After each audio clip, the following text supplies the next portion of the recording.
Oke, ini adalah Eagle Runner 2, sebuah open ear sport earphone, harganya di 350 ribuan. Kalau kalian berminat, linknya udah ada di pojok kanan layar kalian, atau kalian bisa cek untuk linknya di deskripsi di bawah.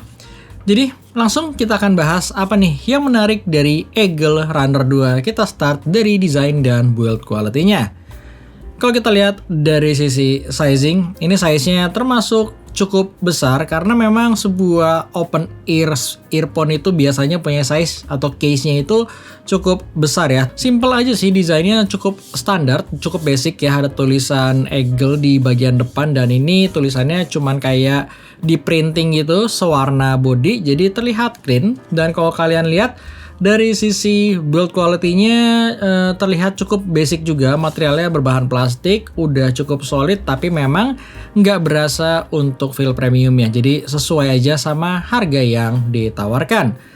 Layoutnya sendiri, di bagian depan ada LED untuk menandakan status indikator, di bagian belakang ada charging port, dan juga charging portnya udah menggunakan Type-C, ada tombol untuk kalian repairing ulang ya. Kita buka dan di bagian dalamnya ini ada layar kecil yang menunjukkan untuk status sisa baterai di case-nya dan juga di TWS-nya per masing-masing earphone ini ya. Di sebelah kiri ada, di sebelah kanan ada. Kemudian untuk size dari earphone-nya sendiri ini cukup umum, jadi gue ngerasa size-nya cukup sedang dan juga dari sisi fittingnya ini agak unik ya. Jadi ketika pertama kali gue pakai agak sedikit kurang nyaman di kuping telinga kiri gue, tapi entah kenapa ketika gue pakai berjam-jam nggak ada masalah sama sekali. Jadi memang untuk masalah fitting cocok-cocokan, tapi kalau buat gue bisa ngasih nilai mungkin sekitar 7,5 dari 10 lah kalau kita ngomongin dari sisi fittingnya. Kemudian untuk di earphone-nya ini juga untuk button control-nya ini menggunakan physical button ya, bukan yang touch. Yang sebenarnya gue suka sih dari penggunaan fisik seperti ini juga, dan ini untuk pencetannya cukup gampang dan untuk suara pencetannya seperti ini.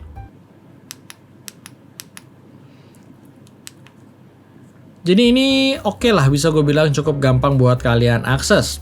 Kemudian selanjutnya untuk di bagian speknya sendiri, untuk drivernya dia menggunakan 16,2 mm dynamic driver, dan ini sekali lagi tipenya air conduction. Jadi bagi kalian yang masih bingung antara TWS, air conduction, bone conduction, itu sebenarnya mempunyai sisi yang berbeda dari sisi teknologi ya. Yang dimana kalau TWS itu rata-rata ada in-ear, ada half-ear.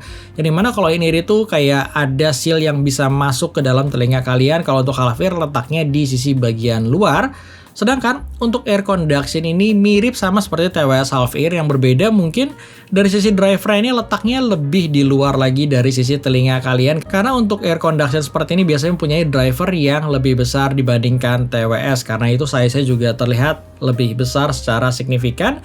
Dan juga untuk fittingnya ini biasanya terkait di telinga kalian. Kalau biasanya TWS itu kan hanya ditaruh di telinga kalian. Makanya untuk air conduction seperti ini tuh biasanya lebih cocok untuk olahraga karena dari sisi fittingnya juga dia lebih secure dan gak gampang jatuh. Terus kalau dibandingkan dengan bone conduction, bedanya apa? Bone conduction itu dia nggak punya driver sama sekali ya. Jadi setahu gue, bone conduction itu menghasilkan suara yang ditransfer melalui getaran di tulang telinga kalian. Kalau dari sisi suara pastinya bone conduction maupun air conduction berbeda banget, yang dimana bone conduction itu lebih sound quality-nya lebih di bawah dari air conduction. Jadi kalau kalian mau sebuah TWS yang pengen kalian pakai olahraga tapi nggak terlalu mengorbankan sound quality, air conduction adalah jawaban yang cocok untuk kalian. Jadi paling itu aja ya penjelasan mengenai air conduction supaya kalian nggak bingung lagi untuk menentukan pilihannya. Kemudian selanjutnya untuk dari sisi spek lainnya, seperti IP ratingnya dia udah mensupport IPX5, splash proof, aman buat terkena keringat selama kalian nggak nyemplungin ini ke dalam air. Dan juga di sisi lain kalau kita ngomongin dari playtime ya, bisa dibilang air conduction ini punya playtime yang lebih panjang dibandingkan TWS karena bodinya memang lebih besar tersebut. Sebagai contoh, untuk di Eagle Runner 2 ini ketika gua pakai sehari-hari mungkin untuk mendengarkan lagu, nonton video YouTube gitu, selama 2,5 jam, mungkin dari sisi baterai hanya berkurang sekitar 10-20%. Yang dimana untuk sekali pengecasan Eagle bisa ngeklaim bisa mencapai di 9 jam untuk di bagian earbudnya.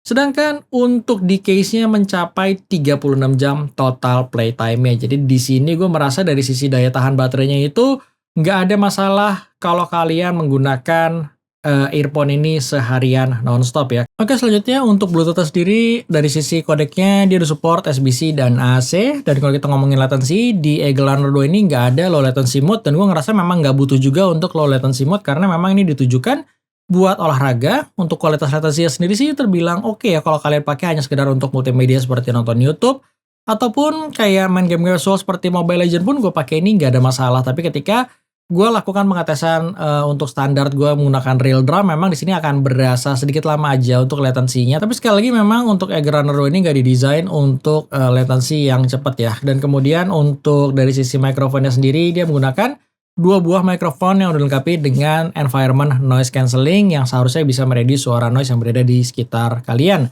Untuk kualitas latensi dan mikrofonnya kalian bisa cek aja langsung, kurang lebih seperti ini.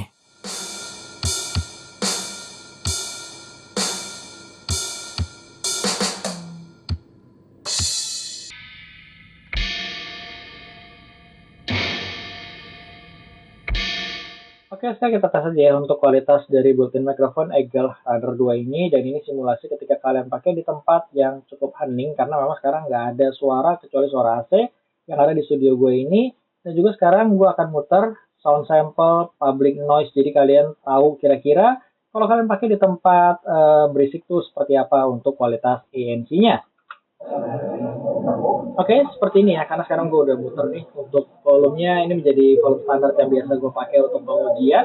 Dan gue sempat mendengar sih hasil dari noise cancelling Eagle Runner 2 ini yang menurut gue sih kualitasnya agak sedikit di bawah standar ya, karena memang noise-nya ini masih berasa cukup tembus dan bisa kalian dengar secara langsung. Tapi basicnya sih untuk mikrofonnya ini sebenarnya cukup bagus ya untuk kualitas suaranya. Tapi saya memang ANC-nya kurang agresif aja buat mereduce suaranya.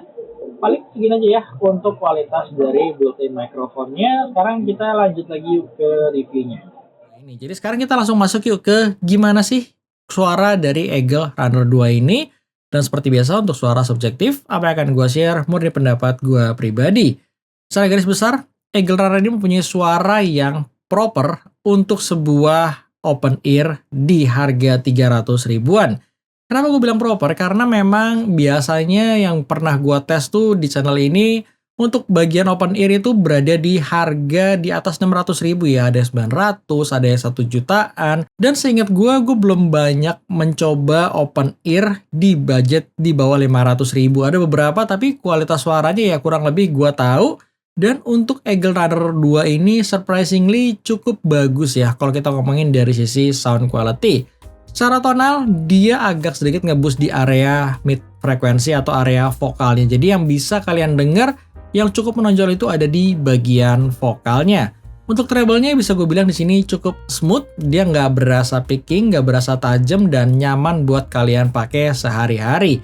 Di sisi lain juga gue nggak merasa treble-nya itu butek ya, karena dia agak sedikit nge-boost di area 7 kHz sehingga yang bisa kalian dengar itu cukup open tapi nggak bikin kuping kalian capek atau berasa tajam.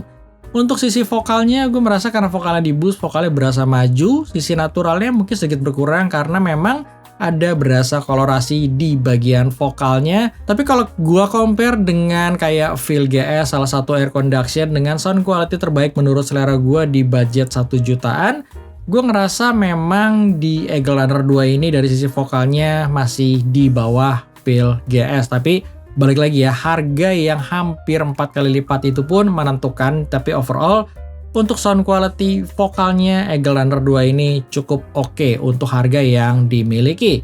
Sisi positifnya buat gue pakai nonton YouTube, dengar podcast ini berasanya nyaman, cukup clear vokalnya. Dan mungkin kekurangan yang bisa gue rasakan hanya di volume besar aja ketika kalian berada di kamar. Misalkan vokalnya akan sedikit lumayan nyerang di telinga gue. Tapi kalau kalian pakai di outdoor, di tempat yang berisik, justru dengan mid frekuensi yang lebih di boost ini malah membantu buat kalian bisa mendengar lebih jelas untuk konten atau lagu yang bisa kalian putar atau bahkan ketika kalian melakukan panggilan telepon. Untuk di bagian bassnya, surprisingly cukup berasa ya untuk sebuah air conduction.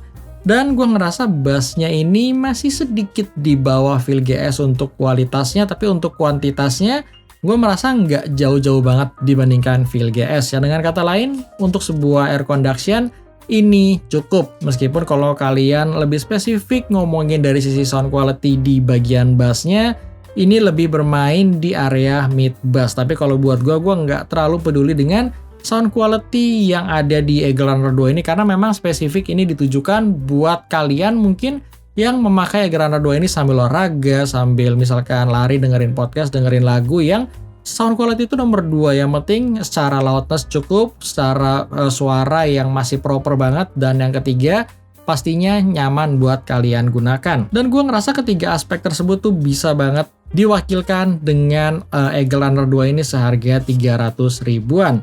Ngomong-ngomong soal loudness sih, gue ngerasa ketika gue pakai di outdoor, memang karena tipenya open ear seperti ini, pastinya kalian tetap bisa mendengar jelas suara yang berada di sekitar kalian.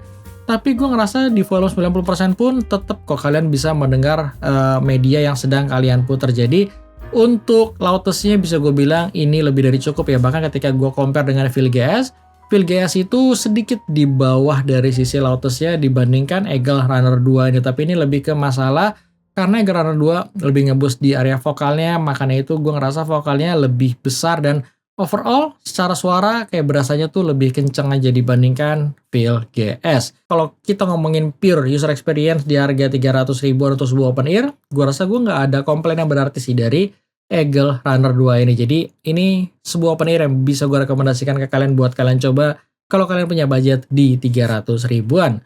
Itu aja ya yang bisa gue share mengenai user experience gue dengan Eagle Runner 2 ini. Sekali lagi kalau kalian berminat tinggal cek aja untuk link pembeliannya. Thank you bakal nonton dan sampai ketemu di review gue selanjutnya.